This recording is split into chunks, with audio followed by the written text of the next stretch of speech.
Nampak? Okey, hari ini kita kita akan berbincang mengenai topik agents role. Okey, agents role. Before tu boleh tak saya nak tahu semua tahu tak apa maksud agents role ni? Responsible. Jap. Alamak. Sekejap.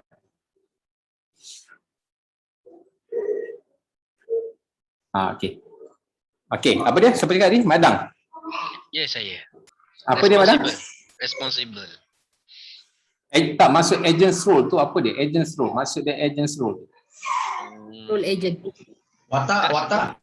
Tugas sebagai ejen. Responsible lah sebagai ejen, apa yang ejen perlu buat. Sekejap. Peranan. Okey, boleh? Okey, basically kita nak tahu pasal peranan sebagai ejen, betul tak? Agents role ni apa yang kita kena buat sebagai seorang ejen, betul tak? So hari ni kita nak tahu apa dia agents role ni. So before saya masuk berkenaan dengan agents role, kita nak tahu apa impact dia kalau kita mengabaikan peranan kita sebagai ejen, betul tak? So ejen ni dia, kalau kita tak punya peranan, dia akan menimbulkan berbagai-bagai isu, betul tak? So lately ni kalau kita perasan apa isu yang selalu dibangkitkan bila kita sebut pasal ejen ni?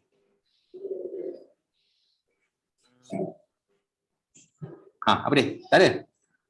Basically integrity, betul tak? Kan? Integrity as an agent. Kalau kita tak menjalankan peranan kita sebagai ejen, ini akan merosakkan integriti sebagai seorang ejen, betul tak? Termasuklah ejen-ejen yang lain lah, betul tak? Integrity. Okay? And then unhealthy competition. Bila kita tak memainkan peranan, so banyaklah timbulnya unhealthy competition ni. Dalam bahasa Melayu dia bersaing secara tidak sihat. Betul tak? Bersaing secara tidak sihat ni maksudnya apa? Adalah jenis main sailang-sailang, betul? Dia ada sailang-sailang antara company A, company E, company B, bersilang-salang antara satu sama lain. Betul tak? Even in the same agency pun kadang-kadang ada yang berlaku macam ni. Sebab apa? Sebab ejen tidak menjalankan peranan dia. Okay? So dia tak jalankan peranan, dia akan menimbulkan unhealthy competition. Okay? Lagi apa? Akan wujudnya dishonest. Semalam ada saya dengar ada dishonest. Mana tak ada orang ni kot. Okay? Dia dishonest. Okay? Bila tak jujur ni kan. Tak jujur ni sebab apa? Dia tak menjalankan peranan dia lah. Jadi ada sifat tidak jujur kat situ. Tidak jujur ni maksudnya macam-macam lah. Contoh tidak jujur sebagai ejen ni kita panggil bahasa elok dia kira undisclosure dalam proposal. Okay, so ini isu-isu yang sering berbangkit sekarang ni kan. Tak ada kejujuran, dishonest. Ejen banyak yang tidak honest. Okay, lagi ada apa? Kurang amanah. Tu apa dia? Alamak, kejap saya pakai laptop ni, dia jadi terlindung saya punya ni. Sekejap.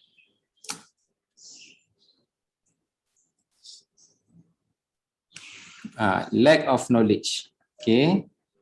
Isu yang timbul adalah alamak.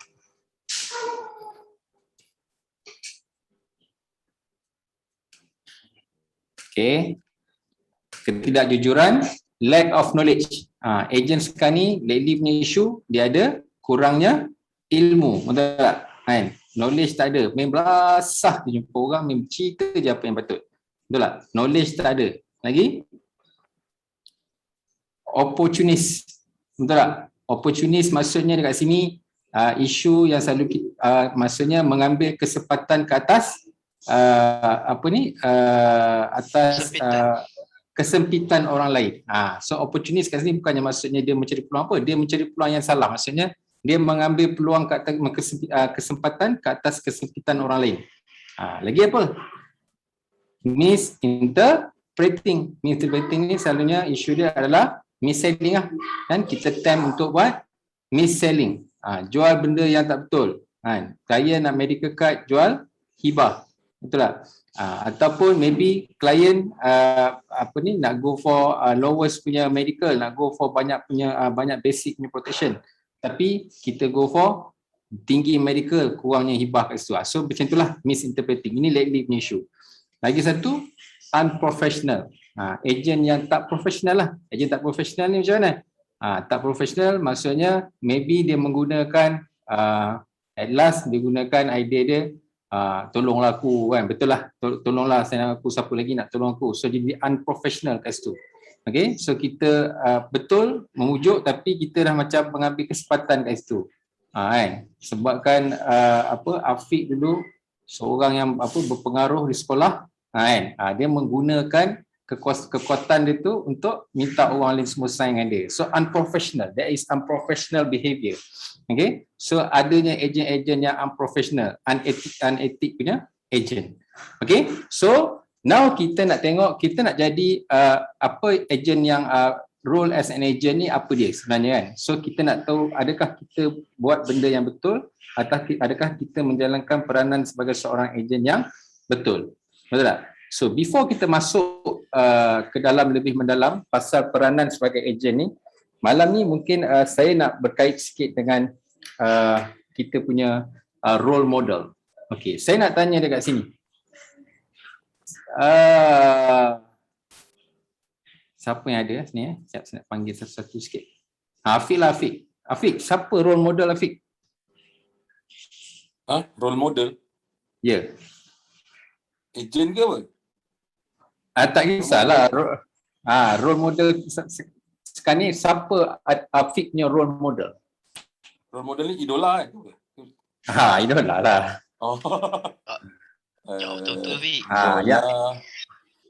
Saya Nabi Muhammad SAW. Oh, bagus Afiq. Okey, terima kasih Afiq. Wahai Afiq, hebat. Okey. Saya nak tanya Mak Dang. Mak Dang kalau dalam bisnes Coach Mi lah. Oh, Coach Mi. Alright. Okey. Saya nak tanya yang baru-baru sikit, mungkin Nasrul ada kan? Nasrul? Ada. Nasrul siapa role model Nasrul? Bos Martin. Oh, hebat. Okey, takkan dia cakap Coach Mi, marah Coach Martin nanti. Aku dah PM dia tadi. Aku dah PM jawapan tu. Okey. Sebab jawapan dulu Coach Mi kan, salah pula.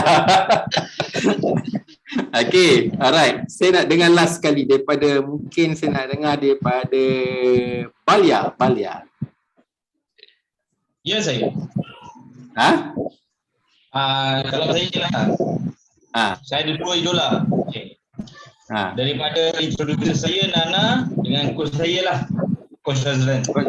Alhamdulillah. Okey, terima kasih. Tak ada masalah. Okey. Cuma malam ni kita nak go for role model yang terbaik. Sebenarnya saya tak sangka Afiq memberi jawapan yang saya nak sebenarnya. Saya ingatkan Afiq dah sebut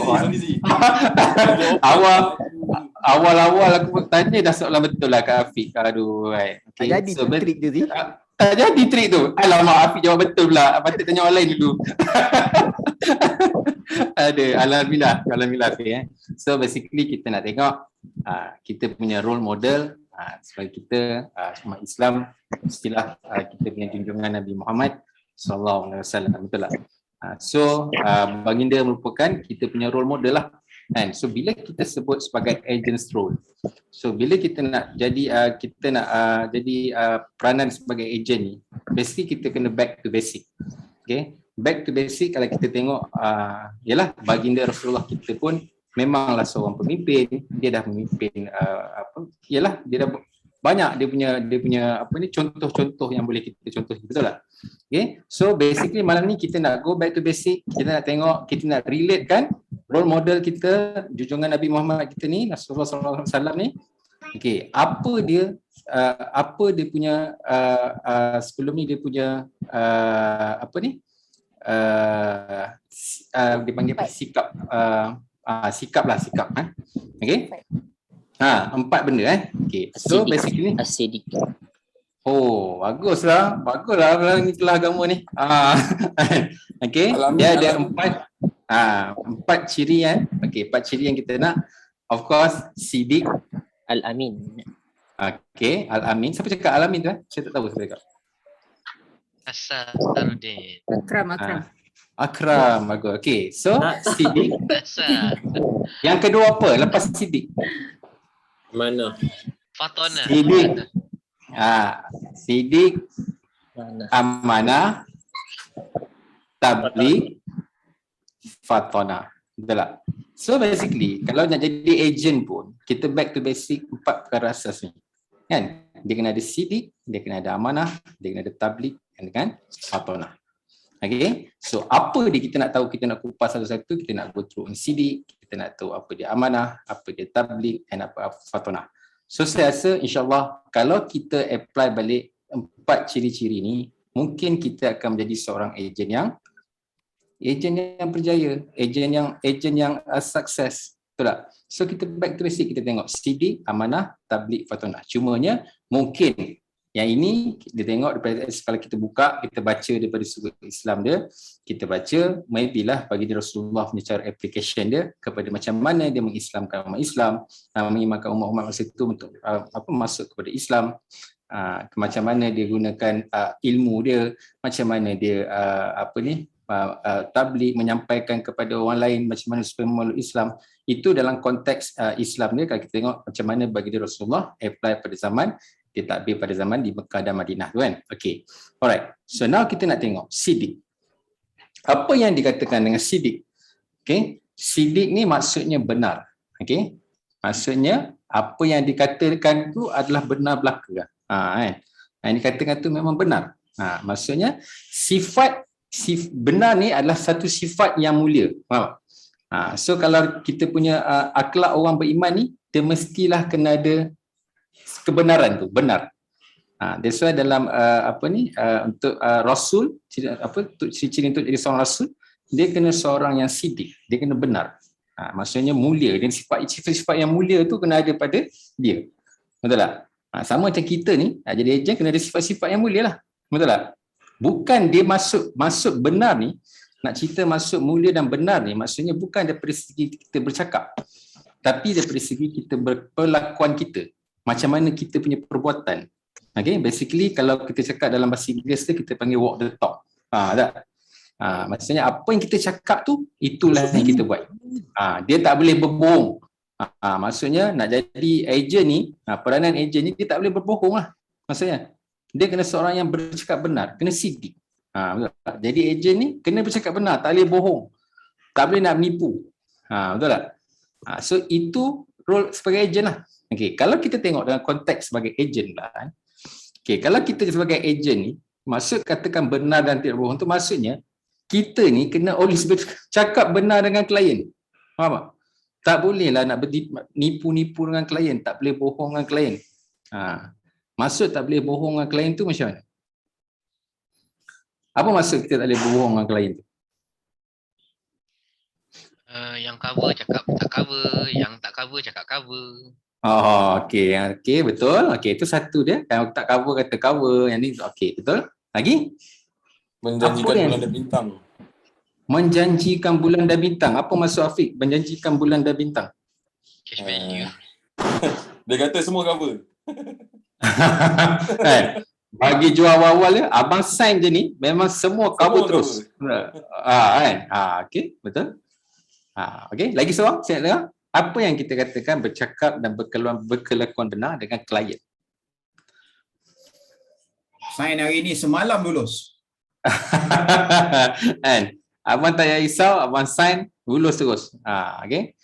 Tu betul nampak sangatlah menipu dia, okey. So maksudnya maksudnya kita okey, macam-macam keluar. Okey. So basically berkelakuan benar dengan klien ni maksudnya kita kena always, salah satunya adalah kita kena respon lah. Betul tak? Respon tu kena pantas. Maksudnya kita berkelakuan benar tu. Betul tak? Kita tak berlari-lari, melarikan diri. Contoh klien call tak angkat, message tak reply. Itu bukan peranan kita sebagai ejen. So peranan kita sebagainya, kita kena always respond. Benar, itu berkelakuan benar. Perbuatan yang benar. Faham tak? Bila dengan klien, always priority to the client. Ada apa-apa, respond. Kalau ada meeting, tengah meeting nanti saya call balik. Call balik lepas tu.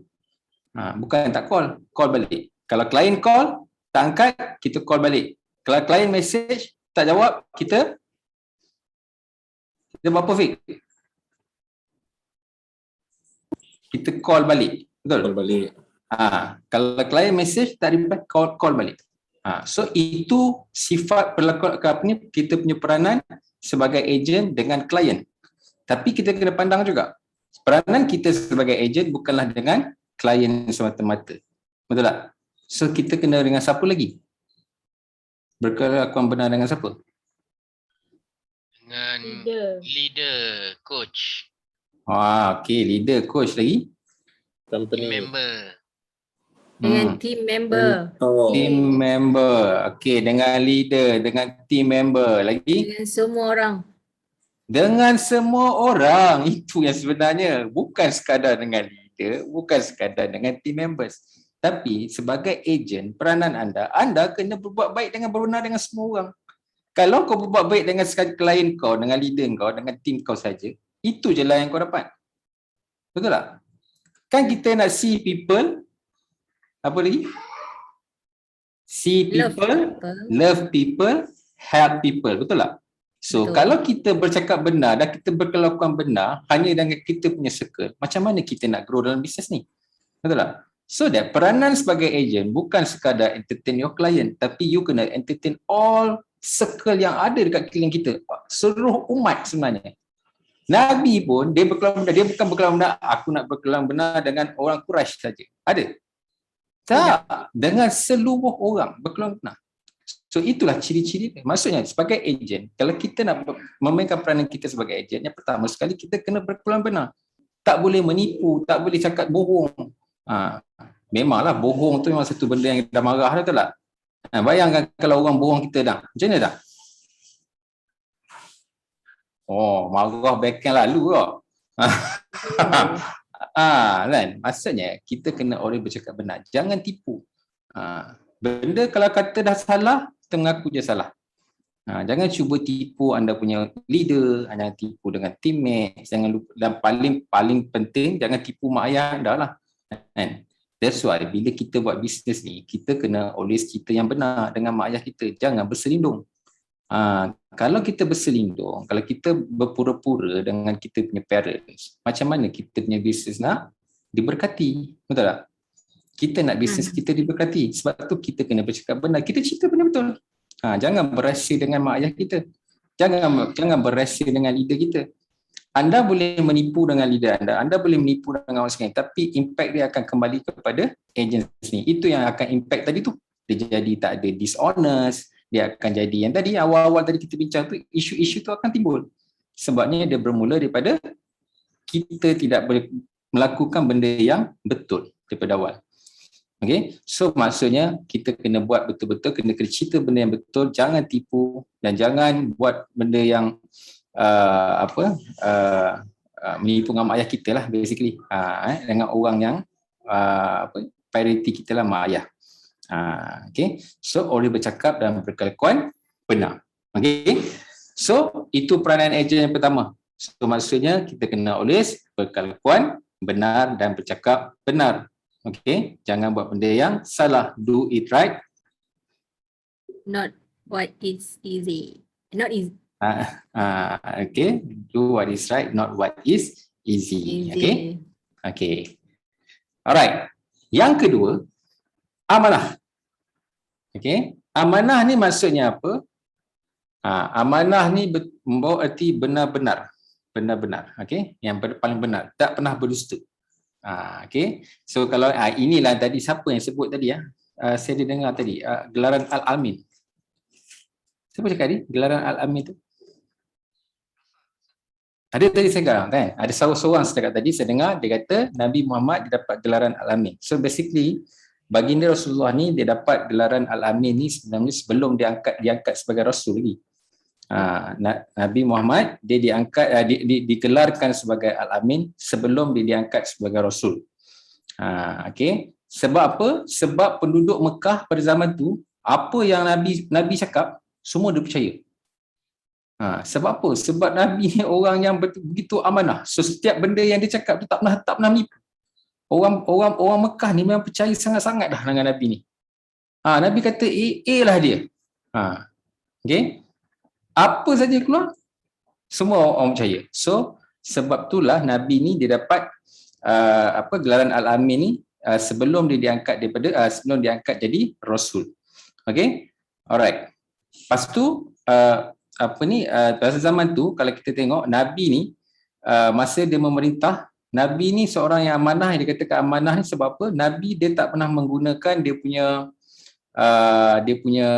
pangkat dia tu. Maksudnya masa tu ialah dia pemimpin masa tu kan, pemimpin Arab masa tu kan. Masa dia dah takluk Mekah, dia dah dekat Madinah, dia dah memimpin Arab. Nabi ni dia tak pernah menggunakan dia punya pangkat ni untuk kelebihan dia, untuk kelebihan keluarga dia sekalipun. Nak cerita Nabi ni seorang yang amanah ni sampai kan dia tak memihak kepada keluarga dia. Kalau benda tu memang bukan untuk keluarga dia, bukanlah. Maksudnya dia tak ada kalau sekarang ni kita cerita kronisme kan. Maksudnya masa zaman Nabi tu amanah dia ni dia tak ada kronisme ni, tak ada. Dia tak ada berpihak kepada ahli keluarga dia. So itu maksud amanah lah. Okey. So kalau kita tengok dalam konteks kita sebagai ejen pula. Okey. Amanah kita ni banyak maksud. Dia cocek alik. Cek. Okey. Ada yang pakai bukan Oni Kumar ni. Okay, alright. So kalau kita dalam sebagai ejen takaful, apa yang dikatakan sebagai amanah?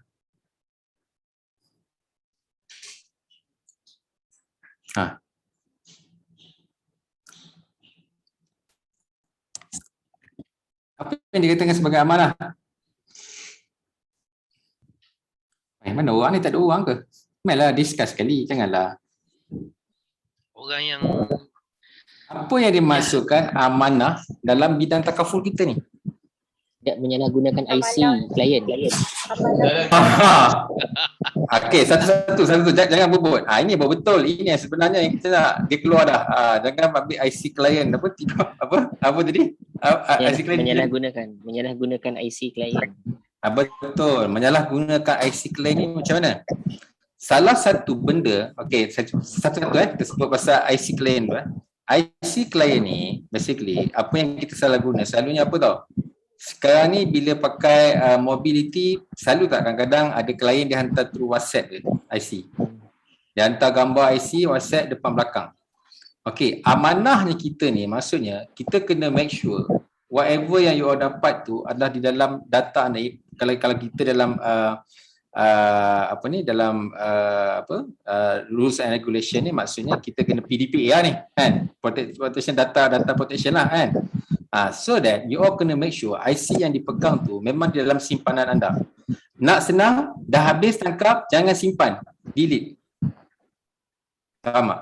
Sebab apa? Sebab kadang-kadang ada orang lain mana tahu dia boleh hack kita punya WhatsApp, dia pun copy je IC tu, dia forward masuk ke dia pun apply ke dekat. So benda macam ni. Kalau dulu lagilah isu sebab apa tau? Ejen kebanyakannya dia dah buat fotokopi IC depan belakang, dia tinggal dekat mesin photostat. Kadang-kadang dia tinggal dekat meja office. So maksudnya itu tak amanah. Sebagai ejen kita kena always amanah. Maksud benda tu orang dah amanahkan, ejen klien dah amanahkan kepada ejen, so that you kena make sure benda tu disimpan dengan rapi. Kadang-kadang saya rasa memang akan ada juga ada klien yang tangkap gambar credit card pun ada, betul tak? betul. So that itu menunjukkan kita ni kena amanah. Ada saya pun pernah ada klien tu dia ambil gambar, saya ambil gambar depan belakang. Maksudnya ada gambar CVV code, gambar tu semua komplit. Saya cakap kat dia, tak apa, tak payah bagi macam ni bang, saya delete balik. Saya kata bagi detail je. Saya nak nombor depan tu je. Faham tak? So that kita kena always amanah. So itu salah satu benda amanah, ejen sebagai ejen kita kena amanah dekat situ lah. Kena jaga all clients punya detail. Especially credit card, IC kopi depan belakang. Lagi? Apa lagi? Jadi requirement lah. Requirement satu. Lagi satu, benda yang you all kena simpan, amanah klien kepada kita adalah apa tau? Apa dia? Paling penting. Nominis. Bukan nominis. Semua data-data dia. Maksudnya, health declaration dia, all dia punya history, BMI dia, BMI dia, dia ada kurap ke, dia ada panau, tu korang tak boleh cerita. Sebab itu adalah amanah klien kepada kita. Contoh lagi ada contoh lah kan, ada orang cerita, Mak Madang ada panau tu, aku submit dia punya proposal ada panau, dia cerita aku. Aku tak boleh, maksudnya tak amanah. Faham tak? So amanah ni, you all kena protect you punya data klien ni, all data klien sebenarnya. Even kadang-kadang mungkinlah anda tercipta sambil-sambil dengan kawan-kawan kan. Tapi sebenarnya by right, you all tak boleh disclose langsung all klien punya detail. Contoh income dia dan dia punya lifestyle sebenarnya. Sebab apa tau? Sebab kalau benda ni leak, sebab tu dia bawah PDPA. Kalau leak benda ni, dia akan memberi impact kepada klien tau. First kali dia punya safety. Bayangkan kalau leak sebenarnya, semua tahu Adib income dia sebenarnya 1 juta sebulan. Maksudnya dah terdedah, Adib akan terdedah kepada bahayalah, betul tak? Orang boleh rompak dia. So that's why benda-benda macam ni you all kena simpan. Ini amanah klien pada anda. Sebab tu semua detail-detail seperti income dia, kalau dia bagi disclose okey, kalau tak jangan simpan. Faham tak? Semua history keluarga dia, nanti kadang-kadang kan kita dah jumpa sebenarnya dia baru divorce kan, ada kan? Nak pula ni cerita kawan sekolah, jumpa kawan sekolah, aku sebenarnya aku dah divorce. So benda ni adalah amanah yang klien tu letak, sebab kita kena tahu status dia dah divorce ke, dia ni dah meninggal, lelaki dah meninggal ke, balu ke, kita kena tahu. Tapi itu mungkin dia punya amanah yang ditinggalkan kepada kita. Maksudnya maybe dia tak nak reveal kepada orang yang dia adalah balu ataupun dia adalah divorcee, so kena simpan. Tu amanah asal satu amanah ejen kena pegang, klien yang klien amanahkan kepada ejen. Okey, terima kasih Pak IC. Lagi? Ya. Aib dia lah kan. Betul. Aib. Jaga aib dia lah. Maksudnya all dia punya, mungkin dia tak nak cerita dengan orang dah. Ada setengah tu dia tak nak cerita. Dia tak nak cerita kekayaan dia. Ada klien macam tu. Tak nak cerita klien kat orang, aku kaya. Ada. Okey. Ada setengah tu dia dah okey je, tak kisah. Tapi sebenarnya ada setengah dia tak suka. Memang dia nak benda tu disimpan rapi lah. Maksudnya dia amanahkan kat kita. Sebab once kita dah jadi ejen ni, klien memang trust akan trust pada kita. So basically apa yang dia cerita kat kita tu kan, sebab tu kalau kita dengar Tan Kah Ho, dia ada cerita bila kita jadi ejen, even dia gaduh dengan laki bini dia pun dia akan cari kita, betul? Masa awal-awal tu ejen call, dia tak nak jawab pun call kau. Tapi bila once kau dah jadi ejen dia, bila kita dah jadi ejen dia, so dia akan cerita A to Z. Apa saja masalah semalam laki balik lambat pun dia akan cerita. Faham tak? Sebab apa? Sebab dia dah trust pada kita. So that itu adalah amanah yang klien put dekat kita sebenarnya. So all these thing ejen kena simpan. Itu amanah tu. Okay?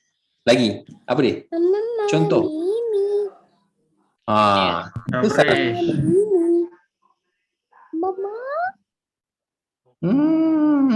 Okay. Lagi. Apa dia? Coverage. Betul? Coverage also, maksudnya tu dalam data lah tu. Maksudnya all coverage client, apa yang kita propose dia, itu adalah basically amanah jugalah. Maksudnya data protection. Itu pun tak boleh reveal. Sebab itu pun memang lagi membahagiakan klien lah. Kalau kita tahu berapa coverage dia, kalau semua orang tahu coverage klien kita ni berapa, so dia akan jadi risiko lah kepada klien. Betul? Okay, coverage lagi? Claim. Okay. Apa dia tadi? Gambar selfie. Gambar selfie. Oh, gambar selfie. Okey, gambar selfie tu apa? Kena jaga. Okey, betul. Kan. Dia tak nak orang tengok dia selfie, dia malu kot kan. Boleh jadi. Kan.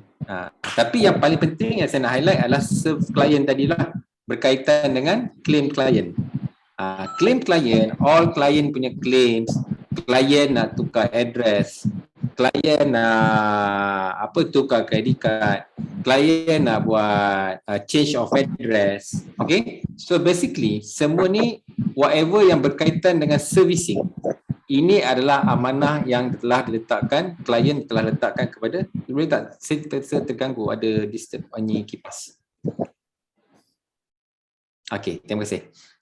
So maksudnya maybe servicing tu, bila servicing tu adalah amanah kepada klien, amanahkan kepada agent kita as an agent, so that bila klien request untuk benda-benda macam ni, so kita kena serve the client. So kita kena, itu pun salah satu maksud amanah sebagai seorang agent, kita kena amanah, maksudnya kena always serve your client lah. Claims tu kena settlekan, requirement claim kena settlekan. Sebab itulah kita terima dia punya wakalah cas wakalah kan, servicing kan, wakalah kan. Sebenarnya itu adalah amanah klien kita kepada kita. Tapi itulah kan, sekarang ni kalau tengok klien dah lebih 6 tahun, dia pun tak tahu je, klien dia pun tak angkat dah. Itu maksudnya kita tak amanah tu. Okay, sebab awal-awal tu memang dalam kita dah sign dah, dalam kita punya proposal tu, dalam kita punya dia panggil agreement lah maksudnya kan. So maksudnya kita dah agree dah. Okay, maksudnya once si Polan ni sign dengan aku, so maksudnya aku kena berkhidmat, aku kena servis dengan dia selama dia mencarum dengan PRUBSN, menyimpan dengan PRUBSN. Okay, cumanya dah di awal, komisen aku 6 tahun je, dah bagi tahu dah kat situ. So itu dah memang agree tu, akad tu. Itu maksudnya akad tu. So kalau kita kata lepas 6 tahun, so maksudnya kalau kita tak serve dia, kita mengabaikan kita punya klien, maksudnya kita tidak amanah. Okay, so agent kena serve your client. Sini kalau tak dah lebih 6 tahun, klien minta credit card, dia mula dah WhatsApp tak reply, blue tick. Tak boleh tu. So maksudnya kita kena respond to the client. Even lepas 6 tahun pun, you still kena serve your client. Amanah. Boleh? Okay so far? Okay. Alright. Okay. Yang ketiga is tablik. Okay. Apa maksud tablik? Menyampaikan. Menyampaikan. So orang datang tablik yang kita tu? Gerakan tablik tu? Tablik tu lah. So dia menyampaikan lah, betul tak? Okay. So dalam erti kata lain, tablik ni bermaksud menyampaikan apa yang diamanahkan. Okay. Alright. Okay. Kisah, kalau nak cerita kisah Nabi ada satu cerita kisah dalam dia menyampaikan ni. Kalau kita pernah dengar kisah Ibnu Ummi Maktum. Dengar? Ibnu Ummi Maktum ni, okay, dia pernah masa zaman baginda Rasulullah tu, masa tu baginda dah memerintah ni lah Arab lah masa tu. So dia pemimpin dekat Arab. So masa ketika tu dia tengah dia berjumpa dengan pembesar Quraisy masa tu, zaman tu. So dia masa itulah dia tengah jumpa dengan pembesar Quraisy, datanglah Ibnu Ummi Maktum ni. Ibnu Maktum ni datang, dia ni buta. Ibnu Ummi Maktum ni kisah dia ni buta. Dia tak nampak, dia buta. So dia datang, dia terus bertanya pada Rasulullah. Dia tanya, ya Rasulullah, dia kata kan, boleh tak tolong tunjukkan aku jalan yang benar, dia cakap macam tu. Jadinya masa tu Rasulullah ni dia tengah meeting dengan pembesar kan, maksudnya dia tengah bercakap dengan pembesar Quraisy ni. Masa tengah bercakap tu, bila datangnya si Ibnu Ummi Maktum ni, datang tanya pasal tunjuk jalan yang benar lah apa kan, lepas tu dia rasa macam interrupt dia. So masa tu dia macam dia tengok tu je, aku nak tengah dengan pembesar ni, macam itulah umpama dia cerita dia. Jadi dia macam berpaling. Bila dia berpaling tu, So nak cerita kisah menyampaikan tu, zaman tu masa tu dia sekadar macam tu je. Nak cerita kita ni bila kita sebagai ejen ni wajib kita nak sampaikan, kena menyampaikan benda tu. Zaman Nabi tu, masa zaman tu Rasulullah tu dia berpaling kepada Ibnu Ummi Maktum ni. Allah turunkan ayat surah apa tah? Apa tah? Saya lupa. Ada satu surah tu dia memang turunkan surah tu. Dia turunkan surah tu macam memberi teguran kepada Rasulullah. Surah saya ingat surah Abasa. Surah Abasa ayat 1-2. Nanti Google surah Abasa ayat 1 sampai 2. Surah tu Allah turunkan sebenarnya memberi teguran. Sebab apa? Sebab Nabi berpaling kepada orang tu yang buta tu. So bila Nabi berpaling tu, Umi Maktum ni dia terus macam adakah aku mengganggumu ya Rasulullah? Lepas tu Nabi tu berpaling balik, tak mengganggu. Okay. Maksudnya dalam kita sebagai ejen, kita kena menyampaikan whatever ilmu yang kita ada lah. Kan? Zaman Nabi tu maksudnya dia buat macam dia tak membantu si Umi Maktum ni pun Allah dah tegur dah. Allah tegur melalui surah Abasa tu. So kalau kita ni, kita sebagai ejen ni, maksudnya bila kita dah ada ilmu, kita kena menyampaikan ilmu yang kita ada lah. Whatever yang kita belajar, yang kita dapatkan daripada training tu, kita kena sampaikan dekat orang luar.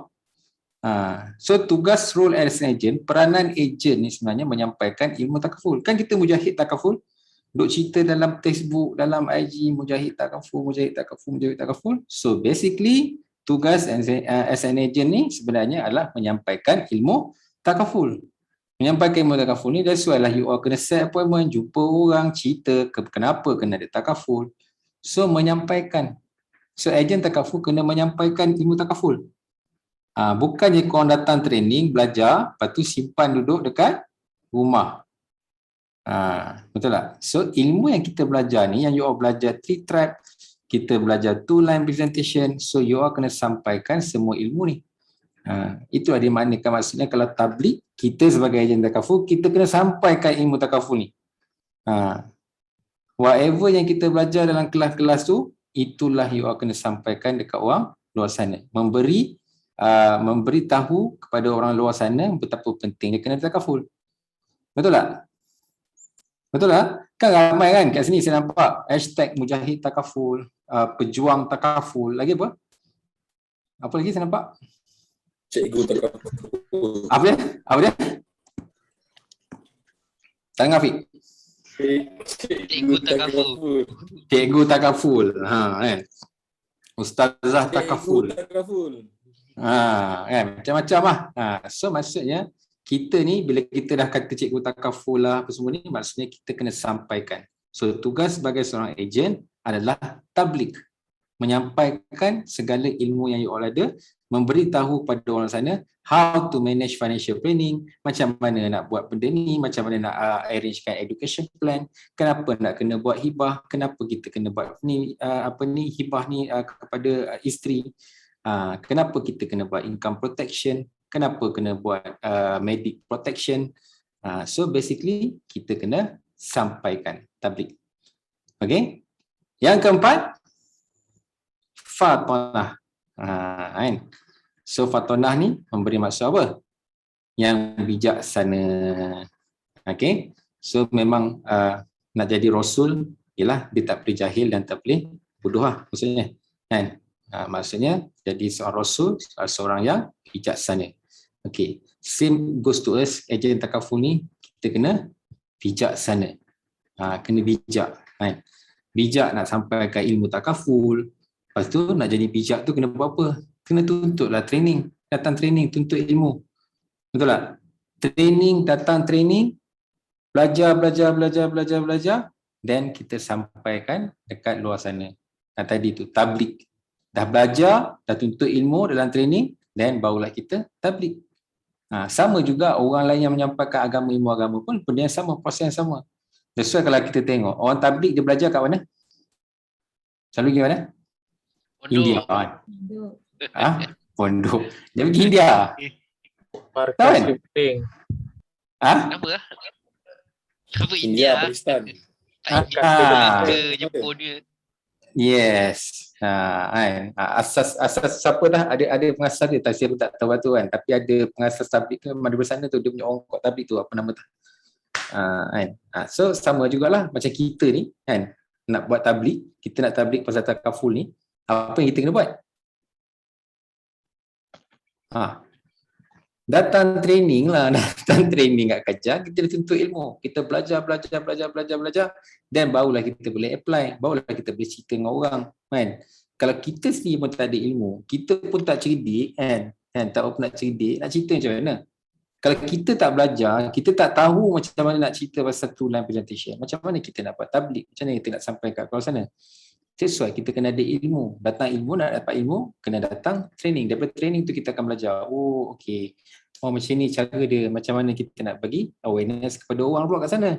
Bagi awareness dekat public. Macam mana nak kena ada, kenapa kena ada takaful. So, datang tuntut ilmu. Betul tak? So, jadi ejen kena bijak. Kan? Tak boleh juga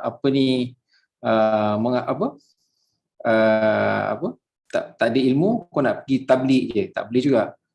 So maksudnya kena datang training, tuntut ilmu. Okay, boleh. Dan salah satu cara lagi kita nak tuntut ilmu, kena mingle dengan orang yang sukses. Jika duduk dengan orang sukses ni, dia akan ceritalah, dia akan menceritakan ilmu-ilmu dia. That's why kita ada sharing, betul tak? Speaker di MAP. So that is how macam mana kita nak dapat ilmu daripada orang-orang yang dah terdahulu dah sukses dah. Dia dah tahu dah jalan tu, pattern tu macam mana. So that melalui contoh lah dengan speaker sharing. So bila kita berkawan dengan orang yang sukses, dia akan bercerita benda-benda yang berilmu lah. Dia tak ada cakap kosong-kosong. Selalunya orang sekarang ni dia akan cakap benda yang berilmu. That's why kena mingle with the right person. Jangan mingle dengan orang yang bukan-bukan. Boleh, Fik? Boleh? Okey. Ilmu dia tak datang dengan sendirinya. So ilmu ni dia kena cari. So that cari dia macam mana? Dalam takaful ni, nak belajar insurans ni. Training, simple je. So role as an agent yang keempat adalah you all kena fatonah, kena bijak.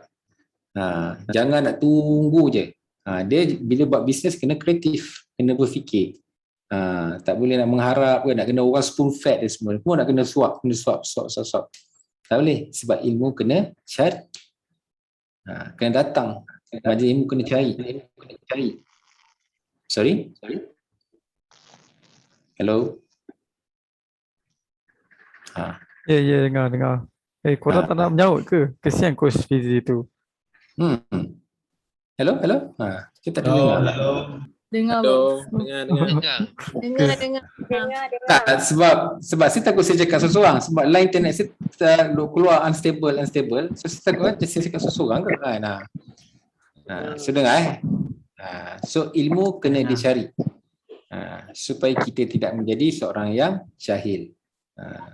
So back to business kita, peranan sebagai agent dia kena yang pertama apa? Apa tadi? Sidik. Kena bercakap, jadi orang yang benar, buat benda yang benar, jangan menipu klien, jangan menipu leader kita. Betul tak? Itu yang pertama, sidik. Yang kedua, amanah. So kita kena amanah dengan whatever klien kita bagi. Duit caruman dia setiap bulan, kadang-kadang ada yang transfer pada kita. So kena jaga benda tu. Kena amanah. Amanah dengan segala data-data yang dia bagi. Amanah to serve the client. Amanah yang dia dah bagi kat kita, dah bayar selama 6 tahun tu sebenarnya untuk kita amanah tunaikan amanah yang ditinggalkan pada kita. So kalau dia tak ada esok, kita lah yang kena bagi tahu dekat wife dia, kena uruskan dia punya claim. Serve the client. Tukar credit card ke apa. Jangan tiba-tiba sama tu barulah macam malah aku nak serve dia ni fussy lah. Kau tahu fussy baru kau fikir sekarang. Masa kau sign up kau tak fikir fussy. Kau sauk je. Yang jadi yang penting kau qualify contest. Betul? Kau main sauk je masa tu. Tapi bila time nak amanah, nak tunaikan amanah tu, dia mula dah fikir, Fry ni fussy lah, payah lah, aku malah nak buat apa, pandai kau lah hidup. Tak boleh. Sebab dia dah amanah kepada awal. Kita dah ikat dah janji tu. Kau dah sign dah proposal. Dah awal-awal tu kau pergi ambil. Kenapa? Kalau kau dah tahu kau tak boleh nak serve dia, kau tak boleh nak bagi dia amanah dengan dia, jangan ambil. Senang. From early stage, kau tak payah ambil lah. Ini daripada awal kau dah sauk klien tu, kau dah ambil dia daripada awal, kan? Dah tahu dia fasi pun kau ambil juga. Lepas tu bila claim fasi, kau nak marah dia pula. Abang ni tak payahlah, abang ni saya nak buat kerja tak boleh. Awal-awal kau ambil tu, kenapa kau sign? Okey je. So jangan timbulkan. So kita kena amanah. So whatever yang klien dah bagi kepada kita tu, dah amanah kepada kita tu, tunaikan. Bila orang call, jawab. Klien message, jawab. Reply. So that is amanah. Yang kedua, sidik amanah. Yang ketiga, ejen kena tabligh. Tugas ejen adalah tabligh, menyampaikan. So kita kena sampaikan whatever yang you dah belajar dalam kelas, training, apa semua ni yang kau nak pergi tank convention lah, apa semua belajar training, apa dekat pro expert lah, apa semua ni, belajar financial planning lah, RFP semua ni. So tugas kita untuk menyampaikan. Betul tak? Betul? I see, apa kita belajar? I see, I forgot. Betul? I hear, I forgot. I see, I remember. Betul? I do, I know. So maksudnya, whatever yang kita dengar, apa yang kita lihat, tak semestinya kita tahu. Tapi bila kita dengar, kita lihat, kita buat. Maksudnya kita tahu. So that, semua yang kita dapat tu, kita kena apply. Tak? Sebarkan apa yang kita dah baca tu. Betul tak? Okay?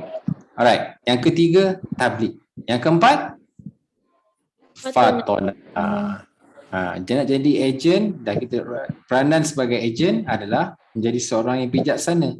Kau kena cerdik, kena bijak. Tak boleh nak harap kau orang je nak bagi ilmu, nak kena tunggu, semua nak tunggu. Tak boleh, kena cari ilmu ni. Nak cari kat mana? Training dah ada dah, platform dah ada, KT ada, Kajang ada. Semua training ada. Buka Pro Expert ada, library pun ada dalam Pro Expert. Mana lagi nak cari? Tak tahu lagi, buka SAR Knowledge Base, SAR KB. Dalam tu pun ada. Macam-macam presentation ada dalam tu. Nak cari tulang presentation, 3-trap lah, apa, lipat kertas, magic bin, macam-macam jenis ada. So, whatever yang kita nak, kena cari. So, ejen kena bijak. Bijak dan bijaksana. Licik. Maksudnya ejen kena bijak. Jangan nak tunggu je, kita nak tunggu semua. Coach ni kat mana? Ni kat mana? Ni kat mana? Carilah, kena cari. Semua dah bagi dah. Itu pun dah ada dah knowledge base. 10 tahun dulu tak ada knowledge base tu. Tak wujud knowledge base tu. Now dah ada knowledge base. Benda senang. Klik, scan QR code, klik. Cari dalam tu. Ilmu kena cari. Okay? Baik. Boleh? Boleh. Okay. So, sidik, amanah, tabligh, fatwa. Okay, sebelum saya pergi ke CZ ni, kalau kita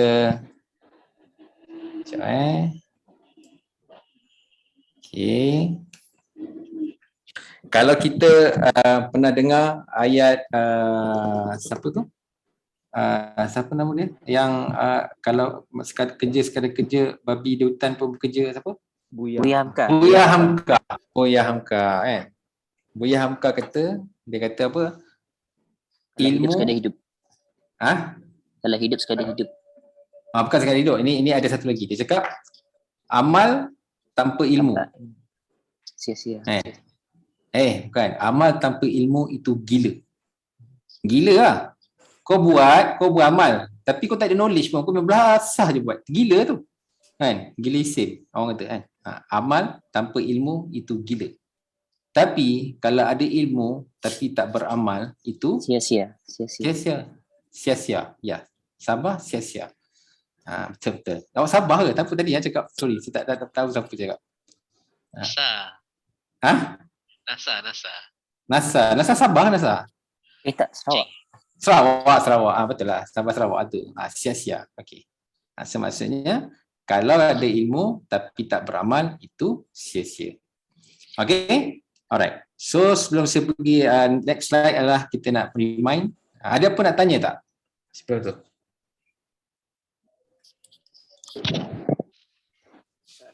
Ada apa nak tanya? Tak ada Saya rasa okey kot. Semua tahu dah. Sidik, amanah, tabligh, Fatona. Saya masa belajar ni masa saya darjah 3 sekolah agama rakyat. Tapi ingat terus, ustaz ajar sidik, amanah, tabligh, Fatona. Dia lagu kan. Betul tak? Kita sekolah agama dia lagu-lagu kan. Baca alif bata pun berlagu juga. Alif tak ada titik, ba di bawah 1 titik, ta di atas 2 titik. Baca alif bata. Tak ingat nak tahu huruf, ba bawah 1 titik. Berlagu. Okey. Okay, so itu saja saya rasa. Cuma saya nak remind hari Jumaat depan, okay, seperti yang saya remind hari Sabtu pagi semalam training, kita akan ada EOP pada next Jumaat. Okay, next Jumaat kita ada EOP. Ni kita punya main speaker kita adalah Cik Zarina Yusof. Memang dalam gambar dia lain sikit dengan reality dia. Tapi sama orang dia, Cik Zarina juga. Okay, ni gambar mungkin 3 tahun lepas lah. Okay, alright. So ini adalah main speaker kita. So basically those yang mana tak mengetahui lagi, sebenarnya Cik Zarina ni lah founder kepada MH9 dan MH9 Legacy lah, dan seterusnya MH9D, E, F, G, H, Dina apa? KLMN. KLMN. Okay, so basically datangnya daripada Cik Zarina ni lah. So rasanya rugi kalau kita tak bawa kandidat kita untuk mendengar daripada founder kita sendiri. Okay, saya sendiri pun dengan Cik Zarina ni saya tak boleh kata apa, saya always yes ya. Tak wani, tak ada orang berani. Martin tak berani dengan dia. Walaupun dia gitu, tak ada orang berani. Coach Joimi mungkin aku tak tahulah kan, tu cerita dia lah kan. Dua kali kepala kita pernah benjol. Ya, betul. Aku 2 kali kena dengan dia. Sini. Saya jangan main-main.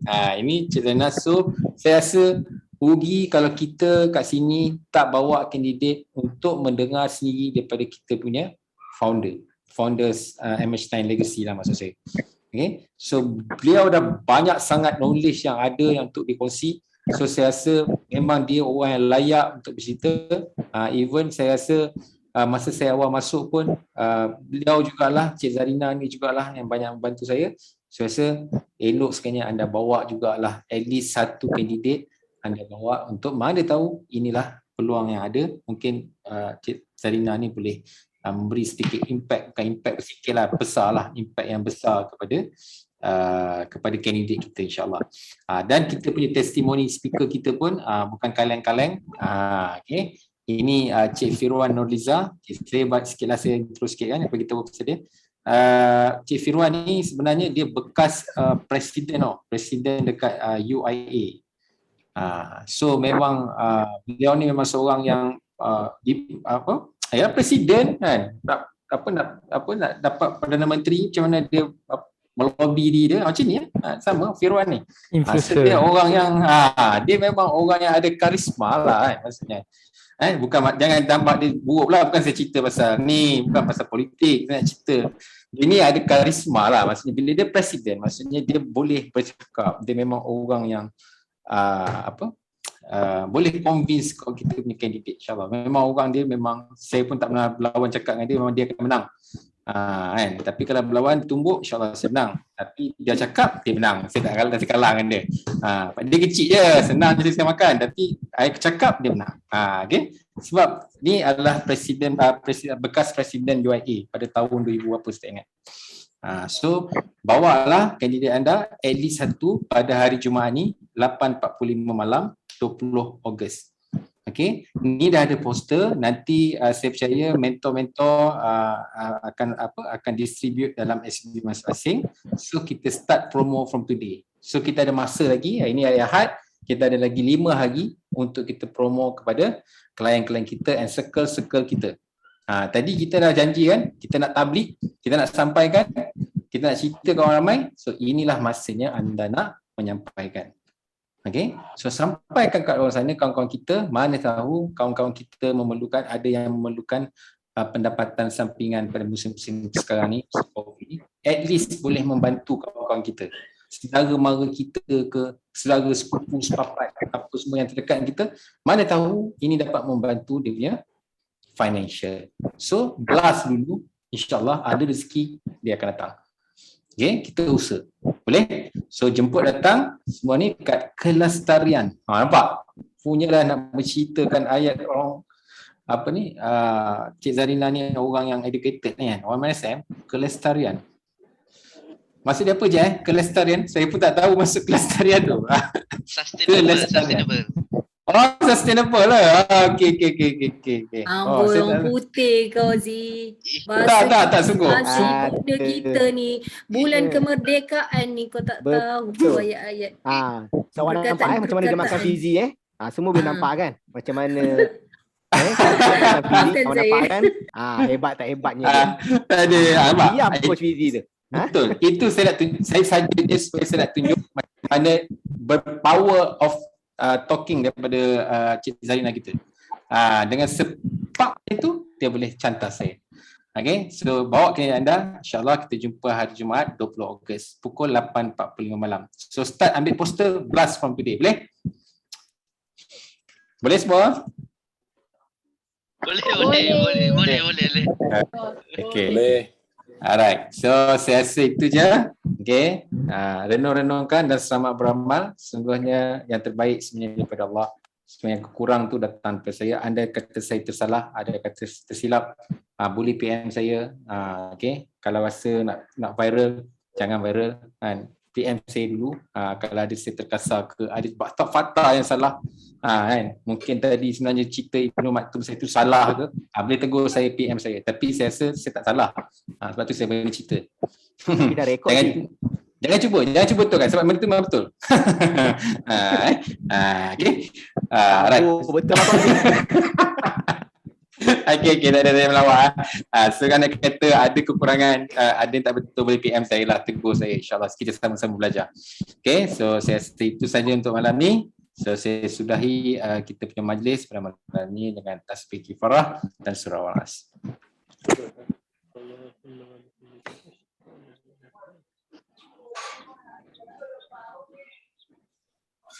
Terima kasih coach. Thank you. Okay.